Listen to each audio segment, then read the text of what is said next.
सके बहंगिया बहंगी लचकत जाए बहंगी लचकत जाए चढ़ते ही कार्तिक महीनवा छठी मैया नई हरे आए छठी मैया नई हरे आए केरवा जे फरेला तो आस्था के विशेष पर्व और सबसे कठिन पर्व छठ की शुरुआत तो हो चुकी है, लेकिन इसकी एक अलग तस्वीर नजर आती है। देश और दुनिया में इसका एक अलग उत्साह नजर आता है। लेकिन आखिर क्या महत्व है, आखिर ऐसी क्या विशेषता है इस पर्व की जो इतना कठिन तब भी आपको एक अलग नई ऊर्जा से भर देता है? ये सारे सवाल जो मेरे मन के हैं वो जानने की कोशिश करती हूँ। मेरे साथ में भानुश्री जी इस समय मौजूद हैं। भानुश्री जी, आपकी आवाज भी मैं सुन रही थी, बहुत खूबसूरत गीत आप गा रही थी। मैं आपसे गीत सुनूं, लेकिन उसके पहले जरा ये बताइए कि छठ पर्व का महत्व आपके लिहाज से क्या है? देखिए, छठ महापर्व एक ऐसा पर्व है, जैसे कि मैंने बताया कि इसमें डूबते हुए सूर्य को भी अर्घ्य देते हैं और उगते हुए सूर्य को भी अर्घ्य देते हैं। बहुत ही इस पर्व की सबसे बड़ी विशेषता ये है कि बहुत ही पवित्रता का व्रत है और इसमें सारी जो चीजों का उपयोग होता है वो किसान के द्वारा जो नई नई चीजें जो फसल हमारी उग के आती हैं उन्हीं चीजों को हम पूजा में चढ़ाते हैं। जैसे आप पीछे देख रही होंगी, गन्ना है, सीताफल है, नींबू है, नारंगी है और वो जो हमारे जो भोजपुरी भाषा में बोलते हैं सुथनी है ना, वो चीज है, सिंघाड़ा, बिल्कुल मतलब जो नेचुरल चीजें हैं उस चीजों को लेकर के हम लोग इस पूजा को करते हैं, इस उत्सव को मनाते हैं। इस दौरान हम देखते हैं कि बहुत सी चीजें इसमें अर्पित की जाती है। मैं वो पूछूं, लेकिन मैं चाहूंगी जरा अपने अंदाज में आप छठ पर्व को बयां करें गीत के माध्यम से। जी, इस महापर्व का एक विशेषता और है कि सासू माँ हमारे छठ पर्व करती हैं और जब सासू माँ हमारी छोड़ेंगी, मतलब वो असमर्थ हो जाएंगी करने में, तो उनकी बहू वो व्रत को उठाती है। तो इसी पर आधारित एक मेरा गीत अभी रिलीज हुआ है कि युग युग से चलल परंपरा, युग युग से चलल परंपरा हम उठवनी है आ सासू जी के छठी अब, सासू जी के छठी अब तोहिया उठवली है सासू जी के छठी अब। वाह, बहुत मुझे लगता है कि भानु जी शायद ये इस पर्व की खूबसूरती है कि पूरे परिवार को एकजुट करके रखता है। महिलाएं व्रत रखती हैं, लेकिन हमने देखा कि अभी भी मैं देखूंगी, चाहे राधे जरा ये दिखाते भी जाएं, महिलाएं व्रत रखी हैं, हाथ जोड़ के खड़ी हैं, लेकिन जो सूपा है वो घर के पुरुष थामे खड़े हुए हैं। इस सूपे में क्या क्या है?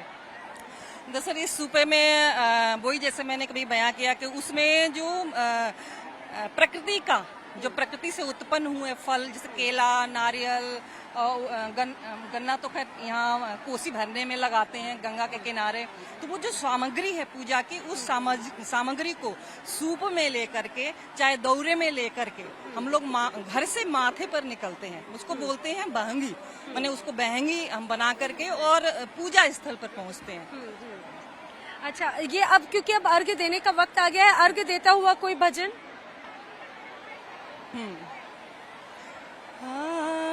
उगहो सूरज देवा भोरे भेनु सारावा अर्घ केर बेरावा पूजन केर बेरावा हो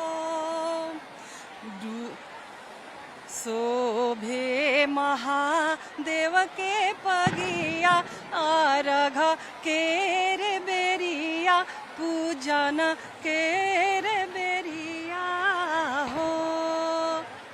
जी नैना। और मैं ये भी देख रही हूँ खासतौर से भानुश्री जी कि यहाँ पे जो परिवार को एका में जो बांधता है, ये मुझे लगता है कि छठ पर्व है। छठी मैया की पूजा होती है, सूर्य देवता की आराधना होती है और जो हम देखते हैं सिंदूर एक लगाने की जो परंपरा है वो भी बहुत अलग, बहुत अद्भुत और बहुत ही यूनिक टाइप की है। उसका क्या महत्व होता है? दरअसल क्या है कि पूर्वांचल में जब शादी होती है तो शादी में हम लोगों का सिंधोरा चढ़ता है। तो सिंधोरा में जो सिंदूर चढ़ता है उस ये कलर का होता है। तो हमारी परंपरा है कि जब भी छठ महापर्व हो चाहे कोई भी पर्व होता है तो यही सिंदूर लगाते हैं, और छठ की परंपरा ये है कि यहाँ से लेकर के वहाँ पूरा तक भरते हैं। बहुत अद्भुत। और एक बड़ा प्रचलित गीत है, मुझे उसके शब्द याद नहीं आ रहे, जब भी छठ की बात होती है चारों तरफ वही गूंजता है, वो सुना दीजिए जरा। जी, बहुत प्रचलित है, इसको पूरे विश्व में गाया जाता है।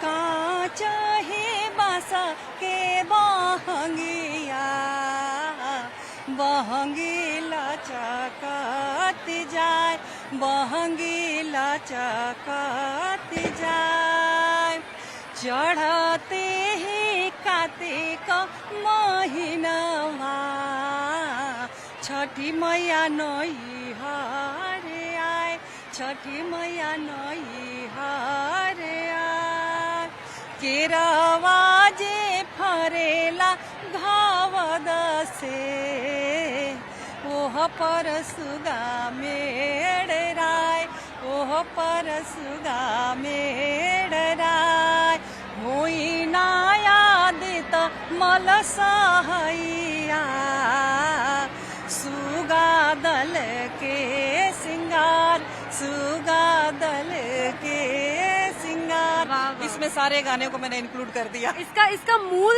अर्थ क्या होता है भानु जी? इस गाने का मूल अर्थ ये है कि कांच ही बांस के बहंगी, जो छठ महापर्व में जो सूप होता है और ये जो दौरा आप देख रहे हैं, दौरा बोलते हैं उसको, जो सर पे जो डलिया रख रहे हैं उसको दौरा बोला जाता है, वो बांस का ही होता है। अच्छा। हाँ, तो इसलिए ही कांचा ही बांस के बहंगिया, बहंगी लचकती जाए, ठीक है। और चढ़ते ही कार्तिक का महीना, कार्तिक महीना चढ़ते ही इसकी भावना है कि कार्तिक महीना जब चढ़ता है तो छठ मैया नैहर आती हैं, मतलब अपने मायके आती हैं। तो उनके स्वागत में सारे उनकी माँ, उनकी भाभी, सारे लोग मतलब स्वागत में, परिवार के पूरा सदस्य उनके स्वागत में लग जाता है। वाह, ये खूबसूरत पर्व है और बहुत महत्वपूर्ण पर्व है, ना सिर्फ पूर्वांचल से जो लोग जुड़े हुए हैं उनके लिए, अब मुझे लगता है कि दुनिया भर में इसकी एक अलग छटा नजर आती है। लेकिन दिल्ली में इसको लेकर राजनीति भी जमकर होती है भानु जी, खासतौर से घाटों को लेकर, स्वच्छता को लेकर। यमुना का मुद्दा तो अभी है ही बहुत ज्यादा, क्या लगता है? बिल्कुल, आपके चैनल के माध्यम से मैं ये बताना चाहूंगी कि अभी चूंकि सरकार की तरफ से थोड़ा बहुत सपोर्ट मिल रहा था, लेकिन अब की बार बहुत बुरी स्थिति रही है। माफ करना जो भी दिल्ली सरकार है। अभी ऐसा क्यों? अब मुझे ये समझ में नहीं आ रहा है इसकी गहराई में। लेकिन यमुना को स्वच्छ करने की बात कही जा रही थी, क्योंकि ये तो पर्व मुख्य नदी के घाट का है। नैना जी, अभी ये पानी बिल्कुल साफ होता था, आज मैं पहली बार देख रही हूँ। मैं 2006 से आ रही हूँ उस घाट पर, 2006 से मैं हमेशा आती हूँ, और पहली बार मैंने इतना गंदा मतलब ये देखा। अच्छा, लेकिन फिर भी अभी भी वही स्थिति है। हाँ, अभी तो ये समझ लीजिए कि जो छठ पूजा समिति है मंगोलपुरी की, तो सब लोगों ने मिल करके एक तरह से इस चीज को हम लोगों ने कि नहीं, वो कमी नहीं होना चाहिए। तो मुझे वो छठा दिख रही है, और हमारा और भी अच्छा कार्यक्रम है, और आगे भी और अच्छा होगा। बहुत बहुत शुभकामनाएं भानु जी। तो देखिए, खास तौर से दिल्ली के जिस मंगोलपुरी के इस घाट पर ये कहा जाए छठ पर्व का जो एक अलग तस्वीर नजर आती है, वहां से हम ये तस्वीरें दिखा रहे हैं।